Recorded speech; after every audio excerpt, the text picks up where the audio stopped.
यूँ तो साल में सिर्फ 2 ईदें आती है, लेकिन कुछ ऐसी जगह हैं जहाँ पर कभी कभी 3 ईदें भी आती है। और जम्मू कश्मीर इस साल जो है वो 3 ईदें मनाने वाला है। एक तो पहले मना चुका है, लेकिन 7 जून को कुर्बानी की ईद से पहले 6 जून को एक और ईद जम्मू कश्मीर की आवाम जो है वो मनाएगी, क्योंकि उस दिन प्रधानमंत्री नरेंद्र मोदी दिल्ली से सीधा कटरा पहुँचेंगे, जहाँ पर वो कटरा श्रीनगर रेल का जो है वो उद्घाटन करेंगे और ट्रेन को जो है वो ऑफिशियली शुरू करेंगे। इससे पहले कि हम बात करें तो 19 अप्रैल को ये जो रस्म है वो अदा की जानी थी, लेकिन ख़राब मौसम के चलते उसे पोस्टपोन किया गया था। उसके बाद पहलगाम का साना हुआ, फिर ऑपरेशन सिंदूर हुआ, तो ये डिले पे डिले होता रहा। लेकिन आखिरकार अब 6 तारीख को कटरा में यहाँ से इनागुरेट किया जाएगा इसको, और वहीं बारामूला से वर्चुअली एक ट्रेन वहाँ से भी उसी वक्त जो है वो छोड़ी जाएगी।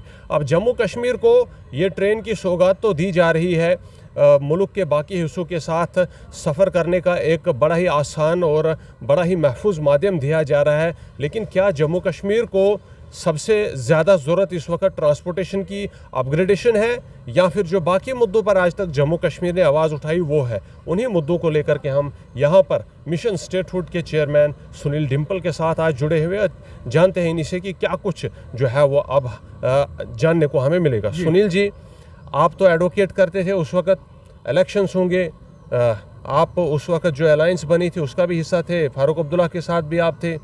लेकिन अब जब ट्रेन आ रही है, जो सेंटर कह रहा है, वैसे वैसे आपकी आज की मौजूदा हुकूमत जो है वो अपनी करवट जो है वो बदलती दिख रही है। वो स्टेटहुड का ख्वाब जो है, आपको नहीं लगता है ट्रेन से पहले जम्मू कश्मीर को दिया जाना चाहिए था? देखिए, आपने नासिर बड़ा अच्छा सवाल किया। मैं 2 ईद की मुबारकें तो अपने मुस्लिम भाइयों को और पूरे देश को और जम्मू कश्मीर की आवाम को देता हूँ, और ईद के मौके के ऊपर बहुत बहुत मुबारक। और इसके साथ साथ मैं खीर भवानी माँ का भी एक मेला लगा हुआ है, मैं उस मौके के ऊपर भी मुबारक देता हूँ। लेकिन प्राइम मिनिस्टर का यहाँ तक ताल्लुक़ है कि वंदे भारत ट्रेन के इनागुरेशन के लिए आ रहे हैं, तो उसको लिए मैं ये कहूँगा कि प्रधानमंत्री जी, आपकी तो ज़रूरत हमें, जब पहलगाम में 22 लोगों की शहादत हुई थी उस समय बेहद ज़रूरत थी। इतना मातम छाया हुआ था, पूरे हिंदुस्तान में मातम छाया हुआ था, तब आपका जम्मू कश्मीर में पहलगाम में आना बनता था, आप नहीं आए। फिर दूसरा ऑपरेशन सिंदूर शुरू हुआ, उसमें भी बड़ा जानी माली नुकसान हुआ। ऑपरेशन सिंदूर, पहलगाम को तो इंसाफ नहीं मिला, उसके साथ और हमारा कर्ज जो था वो उस सिंदूर का हमारे सर आँखों के ऊपर है, वो बढ़ गया। जो मातम हमारे शहादत पुंछ राजौरी में हुई, आप उस समय भी नहीं आए। लेकिन चलिए, खैर, देर आए दुरुस्त आए, और आपने ऑपरेशन ये जो 6 तारीख जुम्मे के दिन आ रहे हैं, आपका स्वागत है। आप प्राइम मिनिस्टर हैं, आप कहीं भी आ जा सकते हैं, आपको कोई रोक तो सकता नहीं है। अगर आपको इतना ही मतलब ऑब्जेक्शन है कि प्राइम मिनिस्टर साहब पहले पहलगाम हमले के बाद फ़ौरन नहीं आए, या फिर ऑपरेशन सिंदूर के दौरान यहाँ पर नहीं आए, तो फिर आज का जो इनागुरेशन है, इसके लिए जम्मू कश्मीर की मौजूदा हुकूमत क्यों जो है वो वेलकम के लिए तैयार बैठी है, और क्यों आप लोग रिफ्यूज़ नहीं कर रहे? एक प्रोटोकॉल होता है, जब प्राइम मिनिस्टर या होम मिनिस्टर साहब आते हैं तो एक प्रोटोकॉल के तहत प्राइम मिनिस्टर को वेलकम जो है, इन्विटेशन, वो जो आना होता है उसको रिसीव करना होता है, वो सरकार का, वहाँ की सरकार का होता है। तो इस नाते से प्राइम मिनिस्टर का वेलकम करने के लिए शायद चीफ मिनिस्टर साहब जा रहे हैं। लेकिन आप ये बताइए कि चीफ मिनिस्टर साहब की कितनी बातें प्राइम मिनिस्टर साहब ने आज तक मानी हैं? क्या वो रेजोल्यूशन, जो जम्मू कश्मीर की आवाम का रेजोल्यूशन जो असेंबली में पास करके प्राइम मिनिस्टर साहब को भेजा, क्या उसके ऊपर कोई कार्रवाई हुई? हम ये भी जानना चाहते हैं। देखिए, अब सुन लीजिए ना। अब नंबर 2, जो स्पेशल स्टेटस का रेजोल्यूशन जो भेजा हुआ है, उसके ऊपर कितनी कार्रवाई हुई? ये तो हमारे प्राइम मिनिस्टर साहब से जम्मू कश्मीर की आवाम जानना चाहती है, और पूरे मुल्क की ये भी आवाम जानना चाहती है कि आपने ऑपरेशन सिंदूर मकसद पूरा हुए बिना कैसे बंद कर दिया।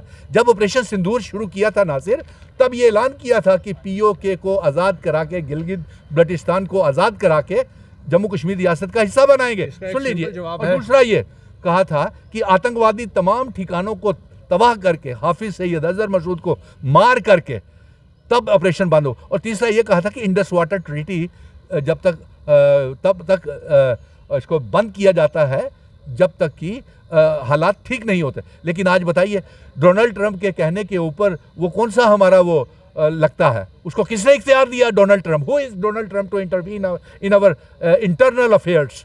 ही said, Donald Trump said that he threatened that I will stop trade with you, व्यापार बंद कर दूंगा मैं हिंदुस्तान से। उस डर के ऊपर उसका कहना है, डोनाल्ड ट्रंप का, इसलिए ऑपरेशन सिंदूर इन्होंने बंद किया। क्या ऑपरेशन सिंदूर एक व्यापार है? हम जानना चाहते हैं, देश की जनता जानना चाहती है कि ऑपरेशन सिंदूर आपने बीच में क्यों छोड़ दिया? क्योंकि ऑपरेशन सिंदूर का सिर्फ मकसद प्रिसीजन स्ट्राइक्स थी, पीओके वापस लेना नहीं था, आतंकियों के ठिकानों को हमला करना था, और वो भारत ने अचीव कर लिया। बाद में रिस्पांस पाकिस्तान ने दिया, हमने भी जवाब अच्छी तरह दिया। जहां तक मुझे लगता है कि इतना ही मकसद था, प्रिसीजन स्ट्राइक्स थी। लेकिन डोनाल्ड ट्रंप ने थ्रेट दिया या नहीं दिया, उसने ट्रेड का थ्रेट दिया होगा, वो अलग सी बात है। ट्रेड का थ्रेट वो दे सकते हैं, हम उसके साथ बिजनेस जो है वो करते हैं, और भारत की इकोनॉमिक जो इस वक्त स्ट्रेंथ है वो भी। ये बताइए कि अगर डोनाल्ड ट्रंप आपको धमकियां दे रहा है कि आपसे ट्रेड बंद कर दूंगा, यहाँ पे जो उनके प्रोडक्ट्स बनते हैं, एप्पल फोन बनता है, 25% 50% उनके ऊपर टैक्स लगा दूंगा, तो फिर वो हमारा दोस्त है या दुश्मन है? वो जंग रोकने के लिए उसने किया हुआ कि जंग से ज्यादा बड़ा नुकसान होता। अमेरिका ने जंगें लड़ी है, उसने बहुत जगहों पर मुल्क फौज भेजी। हम उससे हटकर जो है दोबारा अपनी जम्मू कश्मीर तरफ लेते हैं। हमने जो गोल सेट किया था कि पीओके को आजाद करा के जंग बंद करेंगे, रोज रोज मरने से तो बेहतर है एक बार आर पार की लड़ाई हो जाती, फैसला हो जाता।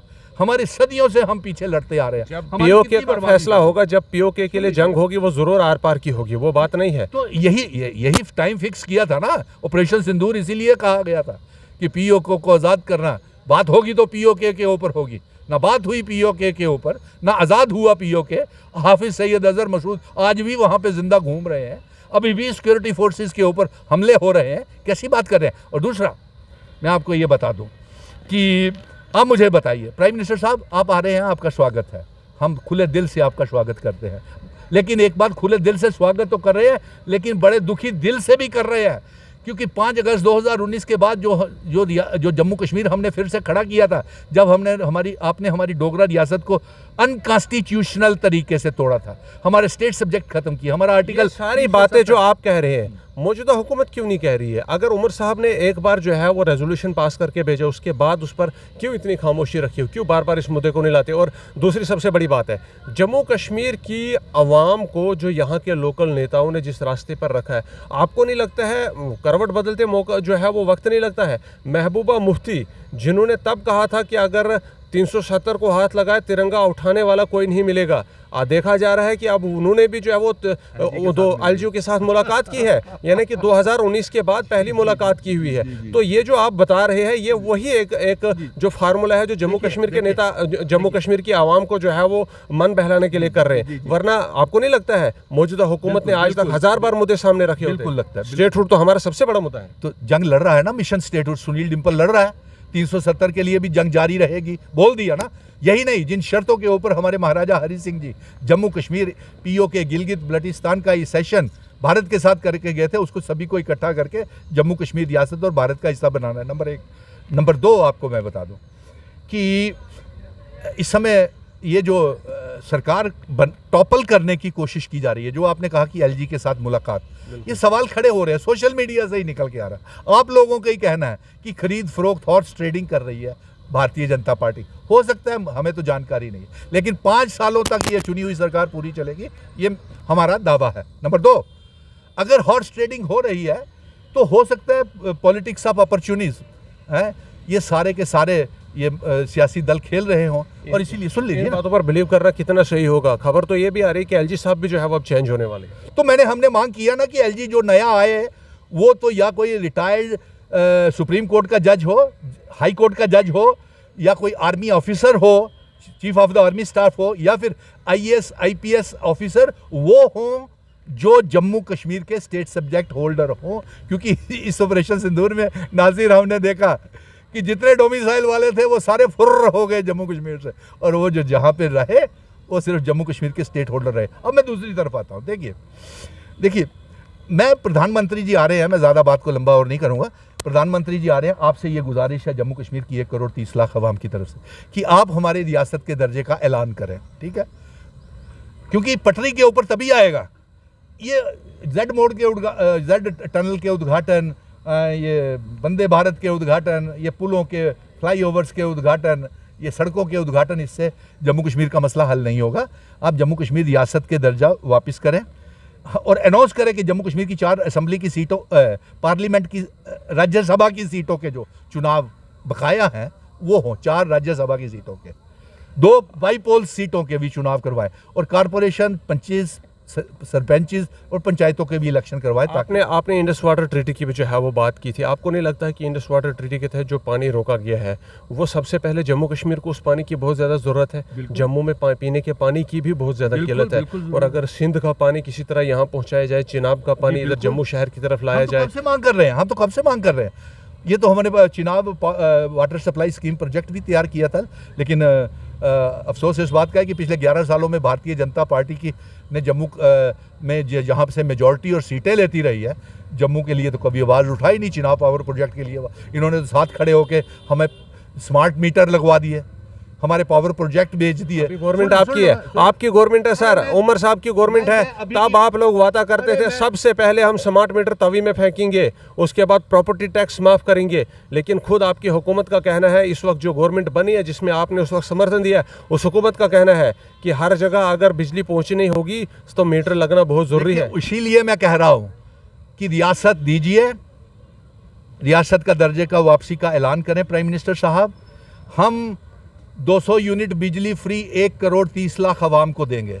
रियासत का दर्जा वापस कीजिए, डबल गैस के सिलेंडर, 12 गैस के सिलेंडर, हमारा स्टेटहुड वापस कीजिए, डबल राशन भी देंगे, 1 लाख नौकरी, 1 लाख नौकरी भी देंगे। अब इनका रिपोर्ट कार्ड पूछिए ना, 2 करोड़ नौकरियां देने का वादा किया, 15-15 लाख रुपया देने का वादा किया। अरे जिस मुल्क में 85 करोड़ लोग 5 किलो राशन की लाइनों में खड़े हों, वो विश्व गुरु हुआ या विश्व में सबसे गरीब मुल्क हुआ? उन पर तो इल्ज़ाम तब लगा दिया था कि वो हमारे लिए कुछ भी नहीं कर रहे। अब जब खुद की हुकूमत है तो अब बिस्मिल्लाह नहीं हो रहा है ना, ये तो बड़ी बुरी बात है। देखिए, हमने जो भारतीय जनता पार्टी के नेताओं ने जो बयान जारी किए इस ऑपरेशन सिंदूर पे, हमने वो भी बता दिए, जो इनका रिपोर्ट कार्ड था वो भी बता दिया। अब इससे ज़्यादा इंटरव्यू इनको डाइजेस्ट नहीं होगा, यही काफ़ी है। आखिर में चलते चलते एक बात मैं कह देता हूँ कि आप कश्मीरी पंडितों के ऊपर राजनीति करना बंद करें। और एक बात मैं भी आपको कहता हूं, नहीं, सुन लीजिए, अभी हालात ठीक नहीं है कि कश्मीरी पंडितों को वापस भेजा जाए, क्योंकि आपने कश्मीरी पंडितों को पहले तो कश्मीरी पंडित भाई, उनको तो रिलीफ के नाम के ऊपर आप उनको पहले 50-50 हज़ार रुपया करें, एक LPG गैस की एजेंसी और पेट्रोल की एजेंसी उनको दें, और दूसरा उसके बाद आपने उनके लिए किया कुछ नहीं और उनको वापस भेज रहे हैं, क्या मरने के लिए फॉडर चारा बना रहे हैं आतंकवादियों का? और फिर एक बात मैं भी आपके सामने रखूं, क्या ये मांग भी जो है वो जम्मू कश्मीर की आवाम के लिए सही नहीं है कि मुल्क के बाहर के हिस्सों से जब आएंगे तो कश्मीर पहुंचने से पहले कटरा में डीबोर्ड किया जाएगा, जब कश्मीर से मुल्क के बाहर जाएंगे तो कटरा में ट्रेन चेंज करनी पड़ेगी? आपको नहीं लगता है डायरेक्ट सर्विसेज की जो मांग है वो आप लोगों ने रखनी चाहिए थी? किसकी? पहले सवारियों को जो ट्रेन में चढ़ेंगे कटरा में उनको ट्रेन चेंज करनी है, हाँ, फिर इधर उधर जाएंगे। क्या ये मांग नहीं रख सकती है जम्मू कश्मीर की आवाम के लिए कि डायरेक्ट जो है वो बगैर ट्रेन चेंज किए लोगों को मांग की है? कब की? लेकिन अफसोस इस बात का है कि भारतीय जनता पार्टी के 28 MLAs जो खुद को डोगरा कहते हैं, ना उन्होंने रियासत के दर्जे की मांग की, ना अपने महाराजा हरि सिंह जी के कानूनों को रहने दिया। और हम तो ये कहते थे कि कटरा की बजाय जो ट्रेन बोर्डिंग और अनबोर्डिंग होती है वो जम्मू से होनी चाहिए। ये क्या कर रहे हैं? ये 6,500 हज़ार रुपया देके, उनको 6500 रुपया देके रिहाड़ी बख्शीनगर में इनके मेंबर पार्लियामेंट जुगल किशोर गए, अरविंद गुप्ता गए, सत शर्मा गए, सारे MLA गए, नई बस्ती के लोगों को, दुकानदारों को दुकानें दी। क्या बात कर रहे हैं? सारे सवाल हम ही से पूछेंगे जो जंग लड़ रहा है। तो फिर इस वक्त फिर हुकूमत किस लिए बनी थी जब सारे सवालों का जवाब वो देंगे? तो ताकत भी देनी थी ना, रियासत भी देनी थी ना। वो रियासत क्यों नहीं दी जो पार्लियामेंट में, जो सुप्रीम कोर्ट ने कहा हुआ है? ये ताकत और ताकत ना होना सिर्फ कागजों में है। उमर साहब के पास बराबर ताकत मौजूद है, वो अपने और अपने लोगों के लिए खुल के काम कर रहे हैं। नहीं, हमें पता है, हमें मालूम है जो काम हो रहा है, समझे कि नहीं? मैंने तो ये भी कहा था कि इन ऑपरेशन सिंदूर में जिनका नुकसान हुआ है उनके लिए एक स्पेशल ऑपरेशन सिंदूर रिलीफ फंड खोला जाए, अकाउंट खोला जाए, हम भी पैसे डालेंगे उसके। सारे MLAs जितने भी हैं 90 के 90 और 28 भारतीय जनता पार्टी के MLAs और 2 मेंबर पार्लियामेंट, जितने भी मेंबर पार्लियामेंट हैं, चाहे प्रेजेंट है चाहे पास्ट हैं, जितने चीफ मिनिस्टर हैं, वो अपनी 6-6 महीने की तनख्वाह इनके अकाउंट में डाले किसी ने? उनको 6500 रुपये दे के उनको बेचारों का मजाक उड़ाया जा रहा है। आपने किसी एक घर को खुद बनाने की, जिसको अटैक में जो डैमेज हुआ है, कभी अकाउंट खोलो? खोलते क्यों नहीं? खोलिए ना। सारे एमएलए अपनी 6-6 महीने की तनख्वाह डाले ना। सारे पत्रकार लोग पूछे थे क्यों नहीं कि वहाँ पे फोटो सेशन आपने लंबे लंबे करवाए, लिस्टें खिंचवाई, आपने दिया क्या उन लोगों को? धन्यवाद। अब मैं यही प्राइम मिनिस्टर साहब रियासत के दर्जे का ऐलान करें, एक स्पेशल फाइनेंशियल और एम्प्लॉयमेंट पैकेज का ऐलान करके ज़रूर जाएं, वरना हमारे जम्मू कश्मीर आगे ही मुश्किल दौर से गुजर रही है, आगे भी बुरा हाल है इसका। जय हिंद, धन्यवाद। Thank you. 6 जून को प्रधानमंत्री नरेंद्र मोदी कटरा पहुंचेंगे और वंदे भारत का इनॉग्रेशन करेंगे और कश्मीर के लिए छोड़ेंगे। वहीं वर्चुअली बारामूला से भी उसी वक्त एक ट्रेन छोड़ी जाएगी और इस तरह से जम्मू कश्मीर को मुल्क के बाकी हिस्सों के साथ जो है वो एक नए माध्यम के साथ जोड़ा जाएगा। ये काफ़ी महत्वपूर्ण और स्ट्रेटेजिकली इम्पॉर्टेंट ट्रांसपोर्टेशन का माध्यम है, क्योंकि इमरजेंसी के टाइम्स में आर्मी के लिए भी ये रूट जो है वो इस्तेमाल हो सकता है और जम्मू कश्मीर को अब आर्मी के आने जाने के लिए किसी तेज़ माध्यम की ज़रूरत जो है वो वक्तन फ़क्तन पड़ती है।